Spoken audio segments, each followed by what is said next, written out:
Hello and welcome to the EchoChamber podcast. My name is Tony Groves, and no, there is no Irish for Tony Groves, and I'm not having it, okay? As always, I'm joined by my co-host, and the man who got thrown out of the Gaeltacht in 67, Martin. Martin McMahona. But much more importantly, we're delighted to be joined in the Tortoise Shack by writer, presenter, activist, I'd say, for Down Syndrome Ireland and St. Michael's House, Mr. Motherfoclóir himself, Darach Ó Séaghdha. And we just had the conversation about, like how hard do you have to be when you want to add extra HDs and DHs and ADAs at the end of our names? It's a tricky one. I suppose that it's been a big thing for me was, and my relationship with Irish was that I had this name all my life and all through school, and these silent GHs and DHs, I felt like it was right after I was introduced to somebody or someone was reading out my name, I felt after my first interaction with a person was explaining the Irish part, and it got so, my resentment by the time of my late teens was so intense. Yeah, you just... so that it was almost like a bow was being tightened all the way back, and then the Irish for was releasing that bow. I find that funny, because it is, I opened it with a joke, but there was always teachers I had growing up who always tried to change my, to put my name into Irish, and I was like, no, it really is. Groves is kind of a Sassenach name. It is. Like, if I went, when you do you go to New York and you travel to Ellis Island and you see there's Groveses that arrived in Ellis Island, and they came, place of origin was the Pale. Okay, so it's very much, I can't be any more English in my Dublin roots, you know? And so when in the professions part next to the address was a soup dealer. Make tea for the black and tan. Forced to travel, or not a tour de force, forced to tour. Exiled. Yeah. But no, honestly, thanks for coming on, Darach. I know we've been in touch and big admirers of what you do, and I suppose that's the best place to kick off, because as someone who would not have much of it, I do find your stuff very accessible. Thank you. And I think it's really a credit to what you guys do, plus the heady cocktail of regulars, as you call them, but they are certainly characters. What was the genesis for you? The Irish for itself started it all off, and the podcast and the books kind of came off that. And I started the Irish for with no real expectations other than I was like so many people, I was about to break up with Twitter, and then I was just thought maybe I can just use it differently. And I was really interested in a Twitter account called the German For. Okay. Which tweeted about just, cool German words and what they meant. And what I hadn't really been paying as much attention to, which was quite prophetic, is often the replies were, well, you're clearly not a native German, you don't know much about German, this isn't very widely used, and all I could see were these great things like a kindergarten student was an ABC shooter, which is like an alphabet archer. Right. And they had all these kind of cute little words, and they had great expressions for in a lot of words in German, I thought. And I've been thinking a lot, I suppose, about the Irish language and the fact that my father wasn't well. And when I got married, he wasn't well enough to make a speech at my wedding. Okay. And I knew that, say, my father, he spoke all these languages, and he, like, including Japanese, he would have taught Spanish and French in an all-Irish school before he became a school inspector. And he, even in his 80s, we found in the attic in his little den, his dad den, he was beginning to dip his toe into learning some Mandarin Chinese. Oh, wow. As well as all the other languages and the school Latin. But Irish was the one he cared much about. So he wasn't the kind of Gaeilgeoir who had no curiosity about the rest of the world, who was only interested, who only listened to kind of to diddly-eye music and, wore a big woolen jumper. He loved Irish because he saw it as an equal sister to all the languages of the world. And did he have Gaeilgeoir roots? Was he from an Irish area? He was from Kenmare, and so he would have been very kind of, is relatively near the Gaeltacht, and it would have been Irish spoken in the house, and his brothers would have spoken Irish.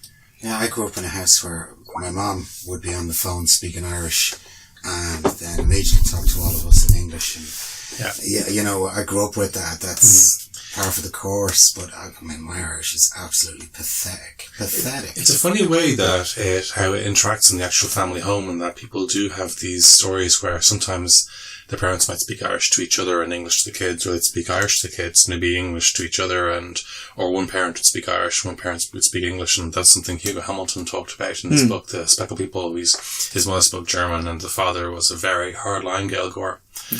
maybe hardline is putting it too mildly. Yeah.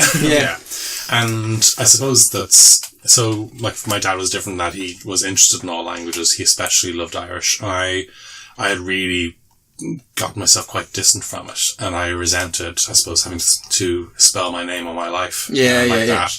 Even things like, in work, getting emails, I'm missing out on work emails, being invited to meetings and stuff because, I couldn't spell your email properly, and then they'd show you that they got a 404 message saying that they put an extra BH or something. But Ireland has changed in that we now have quite a lot of names that wouldn't be what we would have considered normal names. Well, we have names from all over the world. Yeah, we do, and this is the thing, I think, and I think it's good to be conscious of that, and it's good to extend the courtesy that we would like to see to ourselves to other people. And you can really see, this and that. Something that frustrates me all the time is the way Irish people are very particular about, like, an international actor does an Irish accent imperfectly, or mistakes an Irish person for being Scottish or something. But we would often Irish people refer to all East Europeans as Polish or something. And all Africans as Nigerian or something. I don't know, who cares? And it's like, no, well, you'd care if it was about you, be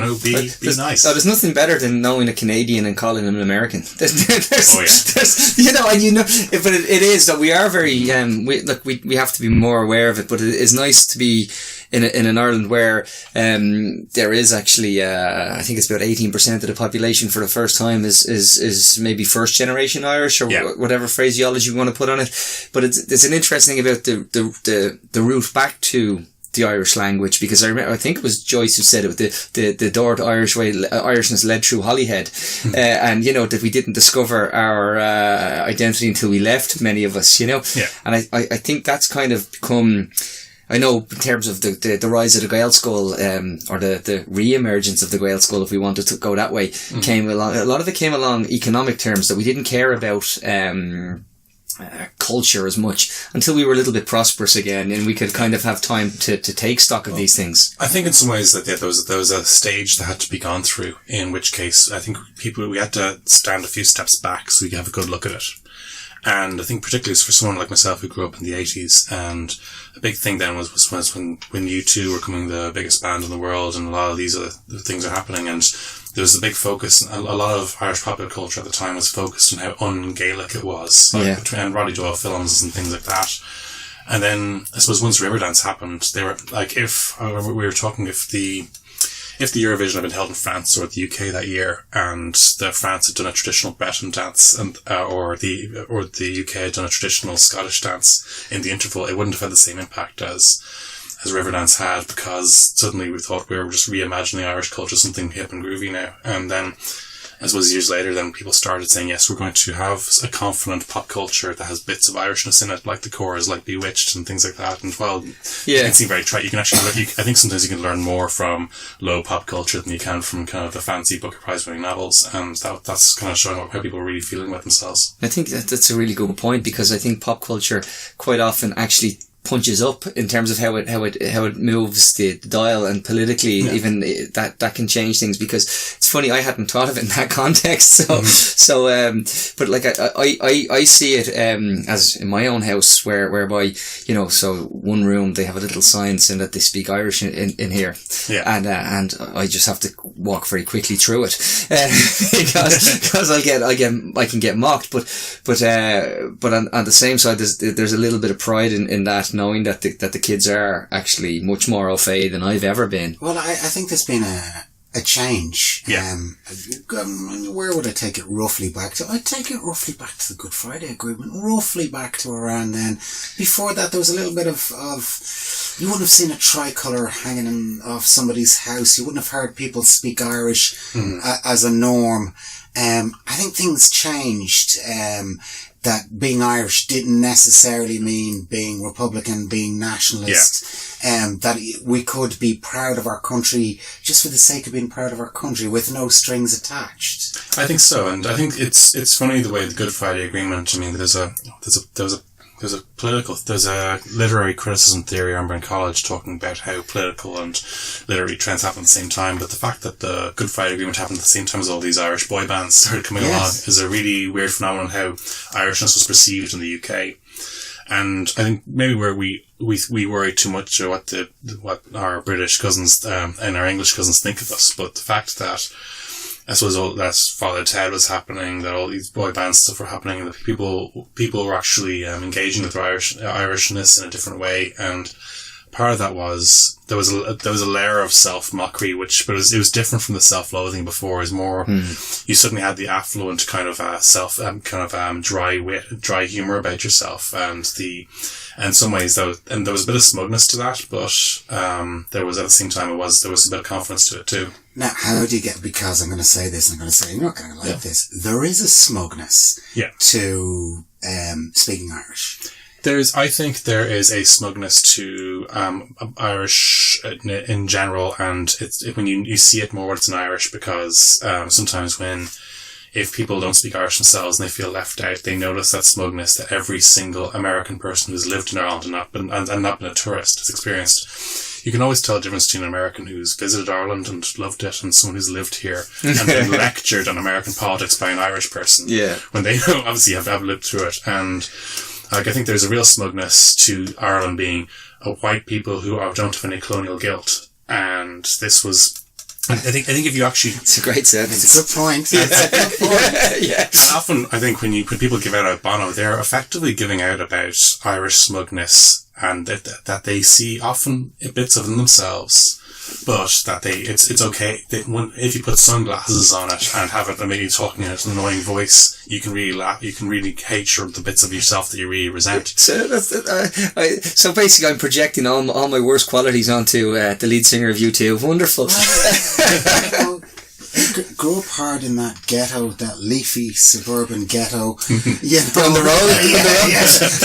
The grittiness of it is lost. I'll tell you an absolutely true story.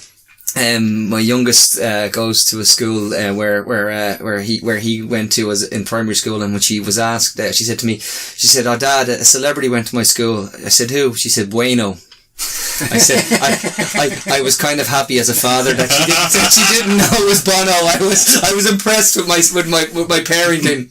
That's gas. So, it's funny, I suppose, that as there's I guess as a major global figure, actually an awful lot of big things that we resent now. The kind of the link between the kind of the cool billionaire, the kind of the Richard Branson billionaire, the whole idea of, I guess, of Live Aid was really one of the big kickoffs of ethical consumption. The idea of kind of this body shop idea that buying a single was donating to a charity as opposed to actually just donating to something. And I suppose, and also the kind of the neo-colonial aspects of that too. And so many of these huge global trends, I suppose, that Bono's been involved in are directly linked to his Irishness and the weird authority, or he felt that he had by being an Irish person who could speak to white people about these global issues by not having any colonial guilt, and it's a weird thing that I think he felt it would have been very different for an English person saying those things in the 1980s. And I agree, it would have been very difficult for somebody from England to say it in the 1980s, but then, when as time passes and you come to the realization that Bono is them, that your perspective changes. Yeah, I think though there is an issue though in activism and what they call it the university politics problem. There's the university politician problem, or the students' union problem, even at that.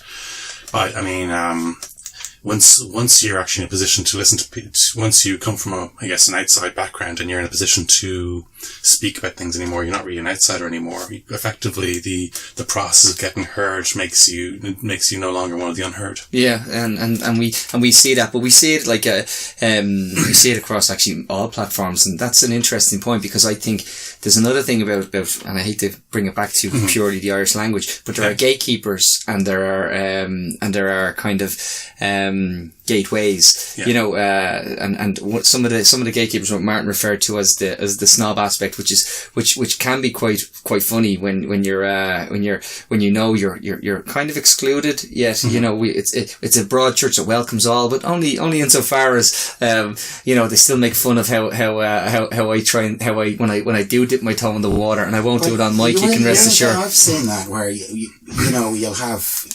different forms of Irish, like we'll say Connemara Irish, you'd say Visa, whereas we'd be taught in Dublin V-Maid. Yeah. And then when you get somebody who has that purist Connemara kind of Irish, and they're here who's saying V-Maid, they go, oh yeah, educated in Dublin, where are you? You know, and it's that type of thing. Yeah. Educated in Dublin is an oxymoron. I think, yeah, those, I mean, like, it's something I'm aware of, I suppose, in that myself, when I started dipping my toe into using Irish online. Initially, yes, one or two people kind of gave me a bit of a scare and supposed me to see subtweets, but then I was thinking about this, and I was trying to welcome other people, and a few other people said, "Oh, I just sent a tweet in Irish," and this guy, you know, replied to me, and it was, you know, kind of, he's a bit mean, and I was thinking, you know what, like, there aren't enough of these lads to make a full football team. There's not enough of these. Well, you just say, like, I tried. You know, points for trying to get it right. But I think it's when you think that, say, if I went on and said, you know, I love soccer, I really like the Manchester Uniteds, but I hate when they make an offside. Yeah. 5 red carders in one half. And then someone would probably say, what the fuck are you talking about? And, you know, and it's like, but then at the same time, you probably would get It's like a Meath man trying to talk about football. Yeah. Gary. You probably get, I dare say you get a lot of replies. And I think it's funny the way that, say, certain spheres are allowed to be, and there are certain spheres that allow people to be rude, and sport is a big one, in that people who have a slight knowledge of sport or are dipping their toe in and are often kind of, you know, can be trounced very quickly. When I find any time, like, I wouldn't have a huge knowledge of sport, and sometimes when I try to join a conversation and I find that, like, I can be, like, demolished very quickly, and I suppose I'm mindful of that when I think about how.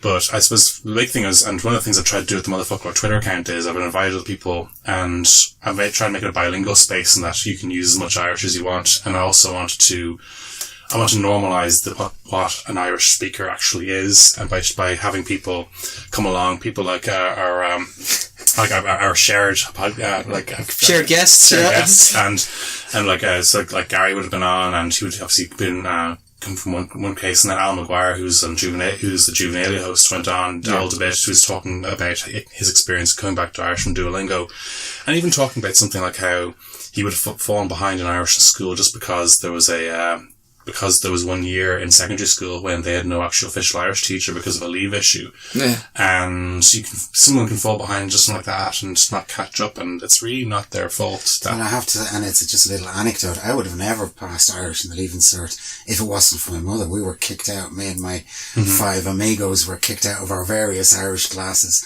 So my mother rang the other mothers and goes, I'm teaching them down here on a Saturday morning, and and we all did very well in Irish. Great. And at the Debs, the Irish teacher who had kicked me out in 5th year said to me, "You got to be an Irish one." And she goes, "How did you cheat?" I said, "I didn't cheat. Mom taught me." You know, But no, it's interesting. You mentioned the Twitter feed. The Twitter feed is very effective. It is very effective. I mean, we all know the Irish for Twitter, like, and you've had some brilliant people curating it, and you know, and it's great how it's so diverse, and you see people who are obviously at different levels of their proficiency, and I think that's nice as well, because it makes people like me who are very timid about that actually engage with the topic without feeling that I'm going to look like a mug. And I usually look like a mug. I can see, as long as you don't do what I do and it's translate. Google Translate. It's funny. The Google Translate has been interesting, but I suppose we've had and on Motherfoclóir we've had Americans and Canadians and as well as Irish people with different experiences and backgrounds, and sometimes they might just be interested in a particular area, and they might, sometimes maybe they might send one tweet in Irish, sometimes they try and spend the whole time tweeting in Irish. Conal Regan did basically kind of where he did bilingual tweets. Did it side by side. Which is fantastic, and a really solid effort, and it's been great to, when people, anytime people say, some guy's a jerk to me because because my font was the wrong way around, and I've seen that, and but there's not that many of them, whereas there's so many of the good people who actually are up for hearing out, trying out, will forgive those little errors, and there's great content there, and that's what I've really been trying to try. I've always, when the Irish 4 got so big, I realised that it was getting big faster and I was getting good, and I never wanted to be just about myself. I wanted it to be about all the people who are cool who helped me along. There is a mental impasse when it comes to Irish, and particularly in schools. And I know myself. You put an Irish book in front of me, and I just draw a blank. But it's actually not that difficult a language. I mean, there's only 13 irregular verbs, and it really isn't that difficult a language. And the past tense is very straightforward. And the Mo Cynneilach. Oh, don't start me on the Mo Cynneilach. Alan made a great point when he was curating, in that he said that it's not so much that the Mo Cynneilach is hard, is that it's the thing you remember as, like, it's the thing you were learning when you lost interest in Irish. And it's usually the thing you get right. That particularly, I think the changeover between primary and secondary school is often a big, messy area, and it's. And for a lot of people, that is often you go to school and suddenly, like I remember when I went from primary to secondary, I realised how far behind the rest of the class I was, and that was a big shock, because I would have thought in primary school I was good at Irish, and then suddenly I was in this more competitive environment, and that was combined with the awkwardness of puberty and other things like. Are you old enough to have done Peg Series? We just missed out on Peg. And Martin gave away his age, by the way. Yeah, so what was Peg like when she was a year behind you, wasn't she? I'm going to put my hand up on this. Okay. I never actually read Peg Series. I read all the notes about Peg Series, but I never actually read it. And even the notes were boring. They were awful. I think now I'd say that, like, when a lot of people, you talk about people who loved English in school, and they will often tell you, maybe one of their favourite books was To Kill a Mockingbird or Catcher in the Rye. Catcher in the Rye, yeah. And it's actually interesting how often there's a lot of people who read their favourite book in English in school, and maybe that hasn't happened so much. And a part of that was, I think, maybe Peg, while it is actually a terrific book, is maybe not something that maybe a 15, 16-year-old would relate to. Well, there was two books I disliked intensely. One was Peg and the other was Pride and Prejudice. I disliked the two of them intensely. Pride and Prejudice, you didn't like it? God, I still dislike it to this day. Dislike it. Don't be knocking the classics, Martin. But I do, and again, there's other classics. I love The Great Gatsby. I like Animal Farm. And Catcher in the Rye left me cold. I've read it 3 or 4 times to try and get it, but it has left me cold each time. There's no wonder I don't really like you.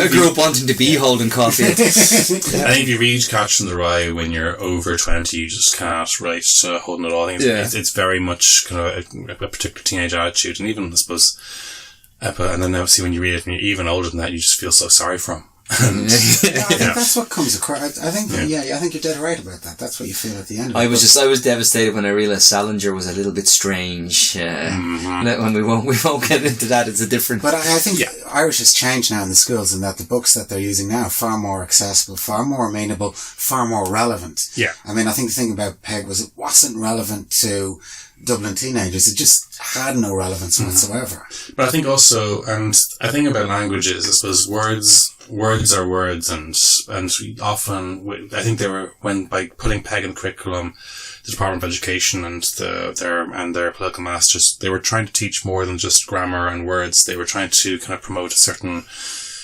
vision of Irishness, and also it was, I dare say that it's a shame, because it's probably a disservice to Peg to receive it in that context. And you find that people who study Irish voluntarily as adults and discover Peg in that context often think this is just marvellous. It's interesting that you put it that way, because if you know, in the last 24 months we've had the Minister for Education, Richard Bruton, speak to the corporations about manipulating. I'm using the word manipulating, not he isn't, but the syllabus to better qualify people for working for Amazon. But I'm not necessarily picking on Amazon. But you get my point, where we and you think it back to the original concept of, say example, the American Dream was written by a guy who had it was written in terms of a socialist ideal of a wider thing, but it was commandeered then as the American dream of aspirational individualism. Same with the type A personality, that this was initially a category of heart attack risk, and then they suddenly said, type A personality is the perfect executive. Yeah. You know what? The person's going to fall over. I was actually listening to this week. IBEC was in talking about the the curriculum and how to make nice automatons for MNCs. And, they were talking about the syllabus and what way the syllabus should be. And I'm thinking to myself, you guys have no more clue of what a 4-year-old is going to be when they leave school than I do. Yeah. So don't dictate. Just give them a good rounded education and then they'll survive then when they get out into the real world. Don't be trying to put them into specifics. Oh, you're going to write code. Sorry. AI is going to write code in 2 years' time, so all those jobs are gone. I think politicians who say coding, it's like the plastics scene in The Graduate when he goes plastics. Yeah, I'm in plastics. I think anyone who talks about coding needs and so often it really grinds my gears as I suppose as an arts graduate, and like a lot of these TDs are saying these things are arts graduates. Yeah. They were themselves maybe like English and geography teachers who got into politics through local politics, and then I think if you just I think if someone who knows absolutely nothing about code is talking about doing all this code stuff, I think it's okay to ask, can you say one thing about code? Can you describe, one computer, can you name the difference between one computer language and another? And I don't think it's too much to expect that people who are introducing this might know a little bit about it. Well, and it's very relevant because an idiot like me doesn't need code because I download a program and it does it for me. Yes. When I'm even putting together as badly produced a podcast as this is, it nonetheless, even a fool like me can do it. But we had one of our earliest guests was Neil Areen, who is who has a PhD in astrophysics, literally, and he went to a Gael school in Carlow, and for the crack, he created Antonbot, which is a great Twitter account. It's just goes through the Taun. But he also created, for fun, a computer coding language based in the Irish language. Yeah. And these things do exist, and you don't have to choose between doing beautiful languages and doing computers. I mean, people who are interested are generally find all these things great. And, there's more to school than vocational training, especially at the primary level. Yeah, I agree with you. We should be in it to give kids a good all-round education, not to try and pigeonhole them from 4 years of age. We should be trying to give them a good all-round education. How do you see the future of Irish now in schools? We see history has been consigned to the past. so what way are we going with Irish? I mean, there has been calls over the years to make Irish a choice subject in schools. Yes, there have been, and I've used that. I think that for me the big issue is that if it isn't, and compulsory is inevitably kind of a negative word. Yeah. But my worry is who doesn't get to study it if it isn't made available to everyone. And you're pretty sure that suddenly you'll find that some people won't get the opportunity, and I think we can all see it'll be divided along social class lines, economic lines, and who's benefiting from that. And whereas what I would like is, if you're good at maths, you can do maths, applied maths, accounting, physics. Yeah. Right. What I would love is you could maybe have Irish be more than one subject, so that maybe you could have, not everybody who do Irish wants to read poems and short stories. And yeah. I love poems and short stories. I'm that kind of person. But if you had effectively kind of an Irish civics course where you were learning, planning, permission, the Constitution, stuff like that, then all those resources are already there. They're already on Irish government websites. If you could say, well, I'm going to do civics Irish, or I'm going to do literature Irish, and maybe even have a kind of a version of classical studies with an Irish lean on it, so which was more mythology and things like that. And a person who's really interested could do both. One person said, well, you know what, I'm more interested in that kind of Irish than the other. I think that the same teachers would be able to do these things, and it would remove that. You get to remove that word compulsory. I've seen recently in a secondary school. We visited just before the summer, where the French teacher was teaching French via music and music via French. Yeah. So there are ways of actually bringing people into the net that might not necessarily think that they want. I suppose a real simple way to look at it, and this was a conversation I had a couple of years ago, about the Irish anthem, the national anthem. Yeah. And I'd seen some football players, the way they mouth the first few words, mouth the last few words and keep them out shut in between. And some guy was on Twitter journalist was on Twitter complaining, these guys should know the national anthem. And I'm going, well, I went through the whole of school, nobody ever taught me the national anthem, ever. Yeah. And he goes, but it was on the back of the copybooks. Yeah.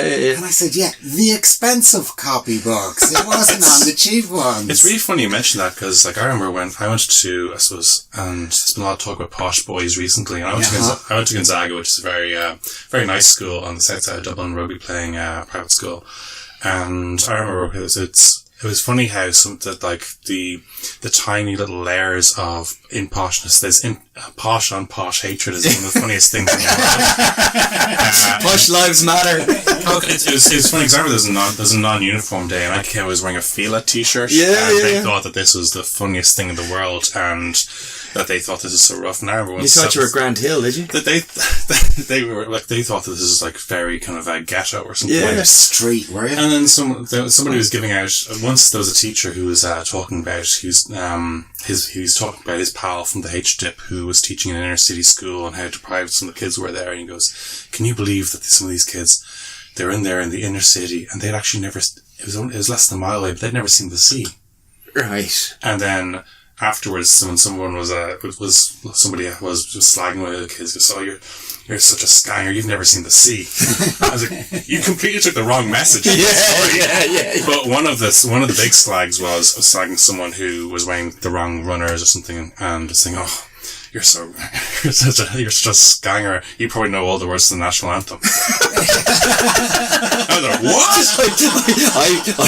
I remember first year arts in UCD, and someone had written on one of the desks in the arts block, Chucky Arlaw, and a lad from Blackrock who played, very good rugby player, very good, very very accomplished guy, said to me, "What is that?" And I said, "We're not going to be friends, mate." And we still are to this day, but only because we kind of don't like each other mutually. Yeah. It's a funny thing that for a lot of the horror that was at the Republican movement wasn't so much that it wasn't a philosophical objection to the violence so much as a belief that they were rough. Yeah. Yes. And that's, I think. And it's well, we get that translated into actually that translates quite well into modern day, where anybody who stands up against the status quo is called a populist. Well, it's the same sort of slur. You're a populist. You're down there somewhere in the cheap seats, you know. Well, I suppose it's populism is a thing. I mean, we do have some terrible populisms in the UK and the States at the moment. Yes. And predominantly on the right, by the way. Yeah, and that's the thing. Whereas I suppose that I think that in the Irish examples, I suppose it's funny that say sometimes it's funny to see sometimes the left wing movements object to things that left wing movements are promoting in other countries. We had an interesting conversation about this with one of our guests recently, that there's a lot of stuff that the left aren't talking about, that left in other countries, even right in other countries, are talking about, and that not having the conversation is doing us a disservice. Yeah. Well, I mean, I'd say that it's funny in some ways in that we are, in some ways, as an English language speaking country, Ireland, it seems to be having better conversations in our media than in Australia and in the UK and the States. And in some ways, we are actually a lot less polarized than in those countries. And some of this is just dumb luck rather than actually any leadership. Well, some of it's geographical luck, that we're just we're a rock on the edge of Europe, and and we haven't had, but we don't. Like we see today, they're launching the Irexit Freedom Party. Okay, yeah, exactly.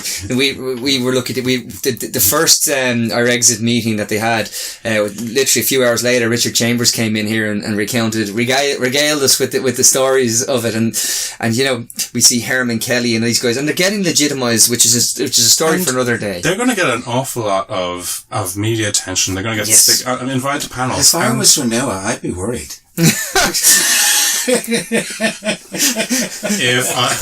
I was Renua, which one of Renua are we talking about? Well, it's definitely going to take from Renua. It's definitely going to take from Renua. No, there's a certain synergy. The good sports were still existing. Oh God, it was funny. No. The "We Welcome Trump" tweet during the week was funny. But that was funny. There was an interesting statistic though, and I do want to bring it down to that nationalism level. It was Politico had the survey, and it was, you know, how many, they asked people all over Europe what was the percentage of their country they thought were non-EU migrants. And in Ireland, the overall consensus was that we had 17% of our people were non-EU migrants, whereas the reality is 3%. Yeah. So there is obviously a gap in the market for that bad side of that. But I do think we're good, and we've shown that we are good when we talk through these things now, because we've seen where people who were, say for example, people who thought they were slightly liberal, but they weren't okay with the 12 weeks or whatever around the 8th. Once they were introduced to the arguments and talked through, we saw that overwhelmingly people supported that. And I think that can be the case as well when it comes to things like nationalism and the uglier sides of, because, you know, I'm always scared of the word patriotism, because sometimes it can lead into, you know, what is it? Patriotism is the last hiding place of a scoundrel. Yeah. There's a truth to that as well. Now, there's nothing wrong with being proud of your country, but it's when a lot of these people just use it as a badge. And when I see events like today, it's difficult. It's a funny one, because some of the conversation about that and through the accents of the history, like as we were saying, that some of the objections to the nationalism of the Republican movement were, some of them were extremely well founded and extremely sincere. Some of them weren't, and there was a very Orwellian expression that was used throughout the peace process, which was maturing relations. Yeah. The idea that somehow that one side was that the Irish people were becoming more mature by meeting the Queen, by doing things like this, whereas that there was no maturity was required on the other end. And in a weird way, Brexit has changed that. We've actually, we've seen some conduct and some conversation that is truly alarming, and has obviously always been there. Yeah, but we seem to be the adult in the room.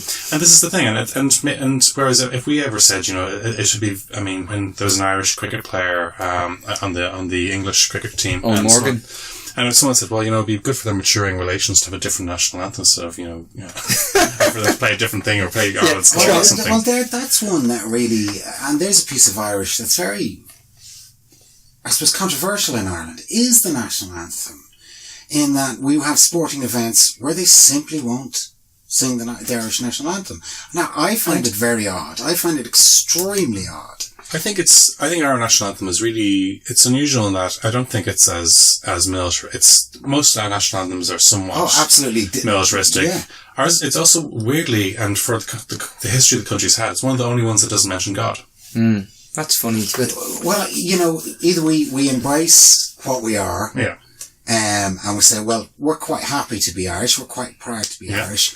Or you turn around and say, well, I'm ashamed of our national anthem, so can we anglicise it up with this little ditty? And I think, look, if you're going to sing a song, sing fucking Jingle Bells. I don't care what you say. No, I don't like 99 bottles of beer on the wall. Well, no, I think any of those songs is valid in place of your national anthem.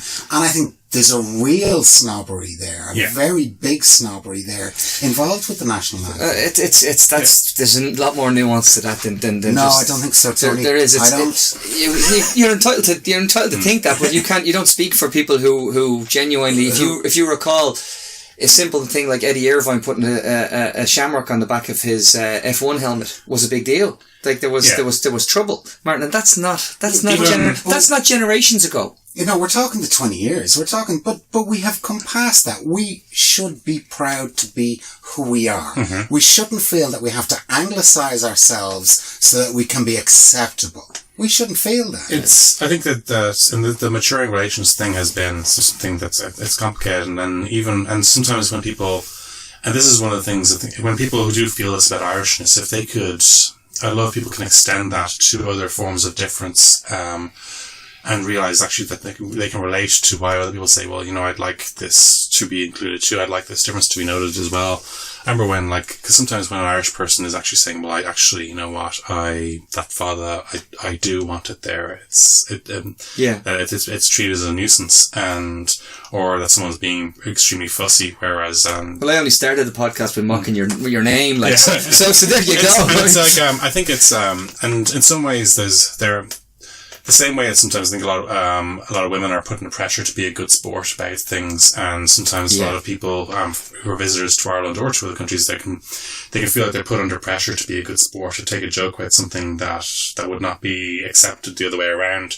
I think if Irish people feel that about Irishness, that then I'm here for you. I'm on your side, and let's also extend that thought to other forms of difference too. Yeah, no, I think we have our own language.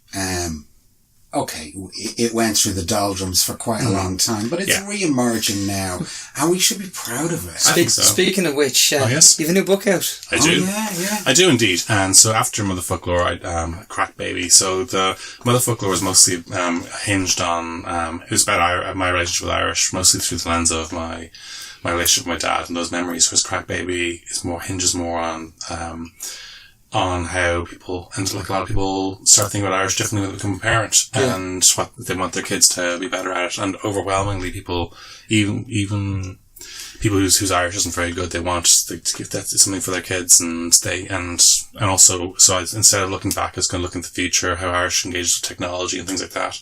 And there's a bit about old Irish in there as well, just so I can show how Irish has changed and how it continues to change. Yeah, no, it's a great credit to you, because I know Motherfoclóir was a huge success, and I know that, you know, like there wouldn't have been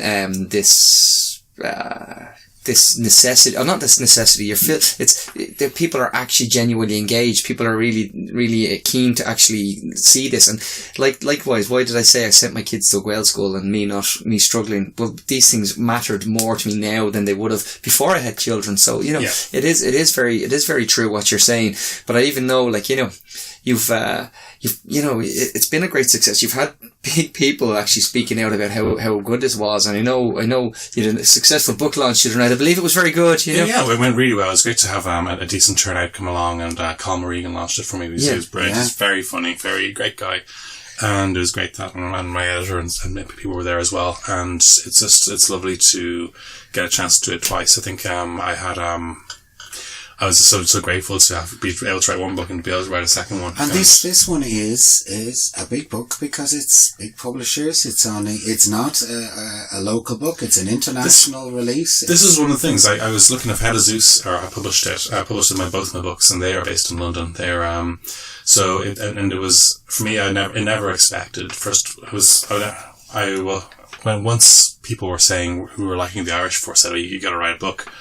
I did have some little nibbles of interest, and then before I met my agent and signed up with my agent, and then there was a big thing for me, was that there was a big possibility of just whipping out a kind of a cheap kind of print out of the tweets, and not cheap kind of toilet paper, and just have, you know, kind of a picture of a pint with a shamrock on it and lol Irish words, and I really didn't want to do that. And I was talking to Sally Ann, because one of the offers, I suppose, was something like, we can whip this out before Christmas, gas. Yeah. And I was thinking, I'll only ever have one first book, you know, you only lose my book virginity once. And when I talked to Sally Ann about the story behind it, and about my dad, and who had passed on at this point, and she's like, that's a story people will be very interested in, and they really were. And I think, and we approached a couple of publishers, and there's a lot of interest, and which is wonderful. And then I was especially lucky that she approached Neil Belton, who was an editor he was with How to Zeus, which is the publishers who they published Michael D. Higgins' book, and he was the editor of Michael D. Higgins' book of speeches.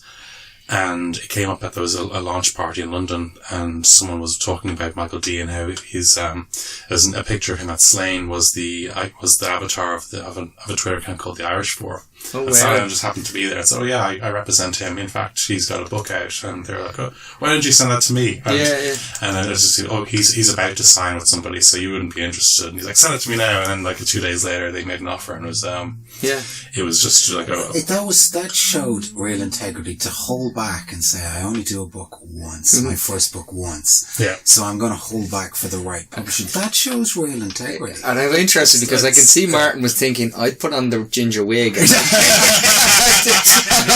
would literally dance outside Carol's on O'Connell Street.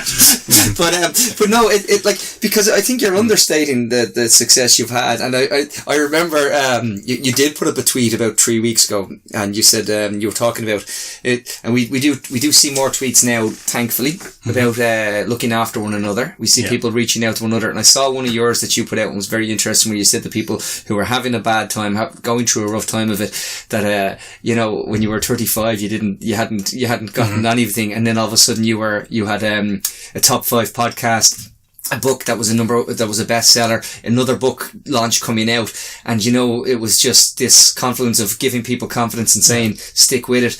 And I think that was nice. That it was nice because you didn't do it. It wasn't done in a way of beating your chest. Clearly wasn't. It was done to people who were maybe not feeling great about themselves in that moment. And that's again. It was. I think for me, this is a big thing that I felt. I did a degree in English, and when I was in my first year in college, I remember I wrote and directed a play in Drama Society, and I was determined to become a successful writer. And then this was in my early 20s, and there was mixed reaction to my play, and I felt very excluded from people. And the funny thing is, in a situation like that, no one ever says I am not your friend anymore. What they do is and particularly in a drama society and something like that, they will keep you around to do free work, to paint sets and move and carry kind of like heavy things from one place to another. And I remember feeling then, I went into college so confident and so eager to write and get written and meet people and make connections, and I left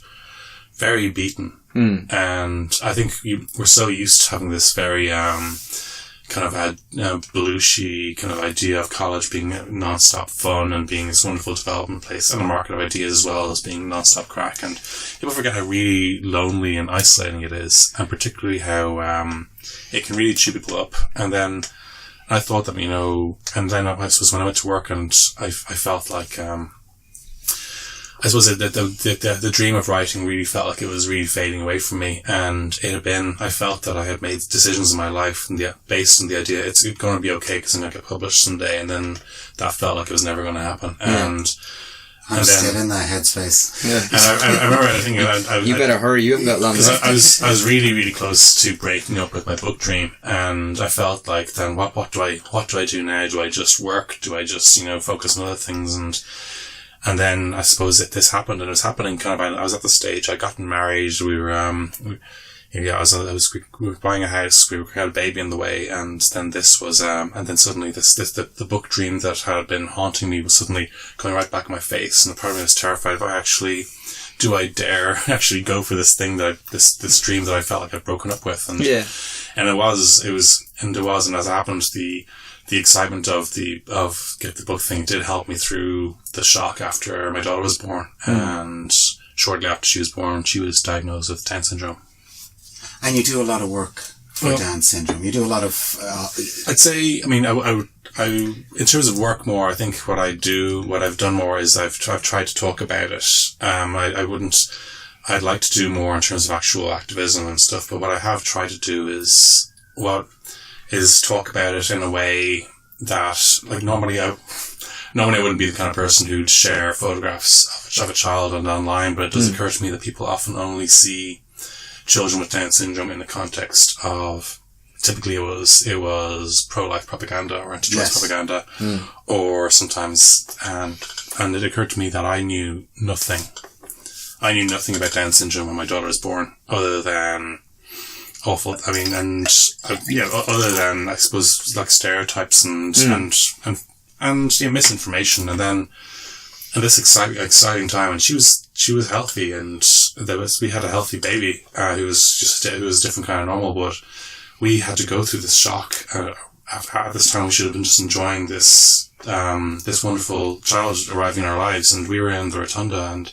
there were other people around us in the ward who had relatives coming and congratulating them and happy, and we were just there in shock. We didn't know what was going to happen. We didn't know what Losrina's life was going to be like, and then gradually, as the kind of months go by, and I was lucky that I had having the book to distract me in some ways, to fill out my life, allowed me to get through those things. But then, as time went on, I thought that,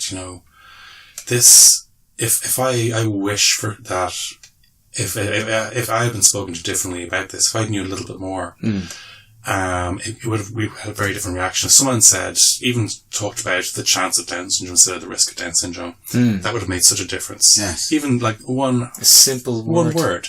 And then even if someone had said, and this really came in when the referendum was happening, was people started talking about that the Eighth Amendment was the only reason that people with Down syndrome were alive. And there's a lot of talk about the Scandinavian countries, about Iceland, about screening, and it occurred to me that like if we had met other parents and some of them had found out beforehand, and like a lot of people, there's the screening tests sometimes can involve a risk of miscarriage, and some people who have had the tragedy of miscarriage in their lives, would don't want to take on the additional. Yeah, they do not. And if I would say that if someone says, we're interested in getting a test, if someone said, it's better to find out during pregnancy than to find out in a delivery room, because then when the news in the delivery room is, congratulations, here's the baby. And if someone says, that yes, Down syndrome is a thing,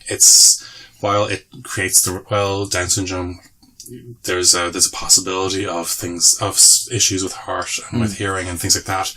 Those are the problems. The actual Down syndrome itself is just a different kind of normal, a different kind of normal. And, definitely your child could have those heart problems or deafness problems without, or learning delays without Down syndrome. And similarly, there are other conditions that are worse that aren't detectable in the screening. So this is just, like, nobody can promise you a child with no additional needs. What we can do is we can tell you that that this particular condition might be there, and you can be ready for it when it happens. And if I wish someone had spoken to us about it that way, instead of saying, "Oh, you don't want to get this test done, you might have a miscarriage." And then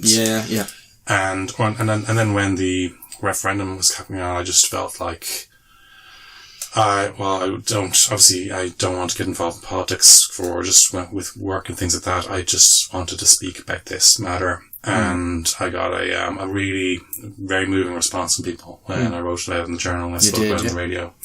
It was just really powerful. I did get some weird messages, and people said, "Oh, have you seen Sally Phillips's documentary?" And as it happened, I had.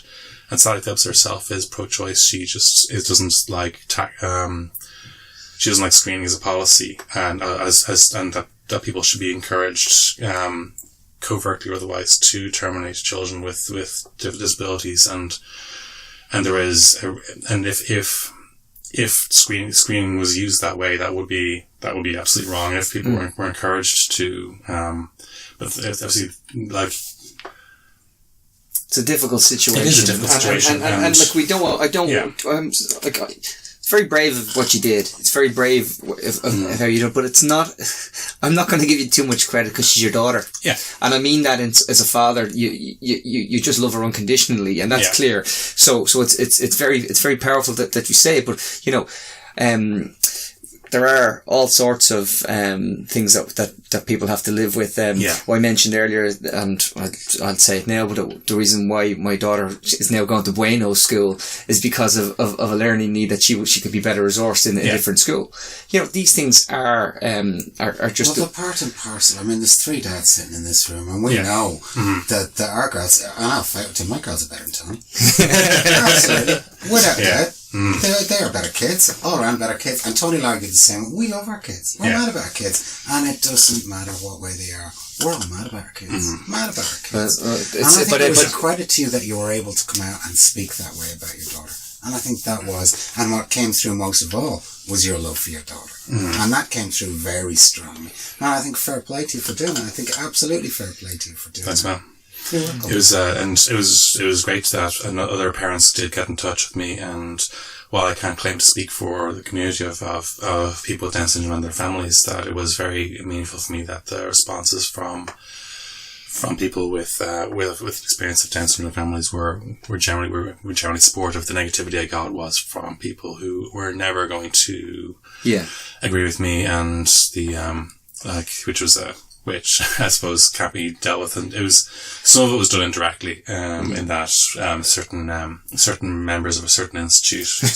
Well, you're always going to get negative. Yeah. I mean, you get negative for your writing, you get negative for your Twitter account. Yeah. And look, there's those who do, and there's those who bitch about those who do. And that's the way it is. And there's those who do and those who bitch about it. It's funny you mentioned that, because I've one of my recurring obsessions, and people who've listened to podcasts will know, Fatal Deviation comes up, the movie comes up a lot in conversation. Yes. I've just been thinking of this more and more, because we used to love laughing. As people know, it's a martial arts film set to trim, and with Mikey Graham as one of the bad guys, Mikey Graham from Boyzone. And we used to love, making fun of this, and, there was this gas thing ever. But then, ever since I wrote a book and saw book reviews and read podcast reviews of my own work from people who had no dog in the fight. Yeah. It's completely changed my idea that this guy went ahead, got up off his arse and made a martial arts film, wrote, directed himself. Maybe he should have taken a little assistance with the directing, the writing, but he got off his, and then he knew his martial arts. There was a bit of attention to the stunts. They weren't one take jobs, and he did. It stands to credit to him more than the funniest joke at the expense of Fatal Deviation, and I think that's why. And people think, why does he keep talking about this film? It's become this weird thing in my head now. It's crawled in there, and you understand what it means because you put that out there. And look, full disclosure, what was I complaining about before we came on air? We were complaining about something very similar like this. So for all my big talk, I'm pretty thin-skinned. I think it is. It's a funny one, because I find that, say, whenever I'm writing, and even on the Twitter account, and when I'm always you do get this sense of imposter syndrome when you are working on something, because you're always wondering, I could have written something slightly differently. I could have, and especially the book. If I'd still be writing Crack Baby now if I was let. I'd still be chiseling away, adding little chapters, doing this and that. And I'm always wondering if I did something right way and wrong way. And you do have an internal voice saying, this is dreadful. People are going to, say how bad this is. So when you hear a voice that sounds like the voice in your head, you give it too much authority because you've heard it in between your ears. Well, you and I would have imposter syndrome. Tony didn't have a clue. I think Tony belongs here. I think it's called narcissistic personality disorder. I remember once doing the psychometric test, or not the psychometric, one of the other tests, and they said there's 14 traits of psychopathy, and I've identified 12 in you, Tony. I said only 12. But no, look, Darach, on the plus side, you've achieved a lot. I think it's great that what you've done in terms of even impact on the culture, which isn't easy to break through these days. It's hard to break through. I mean, and I think that's a real credit to what you was, and I have to say, even on terms of the podcast, the eclectic people that you have on. Yes. That's part of the chemistry as well. I think so, and it's a weird thing that people have an expectation of what content about Irish should be. And we have a podcast where 1 week we're talking about computer programming, the next week we're talking about law, and the next week we're discussing some of the sexiest poetry ever written. And the only thing is that there's Irish language is a recurring theme in all these things, and it's something that brings all these amazing people together. I remember I was talking to Claire Murray, who's a chemist working in a scientist doing chemistry as opposed to a pharmacist now. Yeah. And I was saying that, for me, the big thing is I want people to look back on it in 10, 20 years and realize all these amazing people who are leading their fields now were all involved in this podcast, and the recurring theme was the Irish language, not coding, not politics, not finance. Yeah, see, he's poking at us, Mark, because we're just one-trick ponies. Thank you for saying that, and thank you very much for coming in, Darach. Well, it's been a great conversation. It's one that could probably go on for another hour, but it is a great conversation, and best of luck and best in the future for the whole family. I think you'll do great. Thank you so much. That's I just want to say, Darach does campaign for St. Michael's House, whether he says he campaigns or not. So you can go to smh.ie and you can donate there, see how you can get involved. And listen, mate, thanks so much for coming in. We really appreciate it. My absolute pleasure. Thank you. Cheers.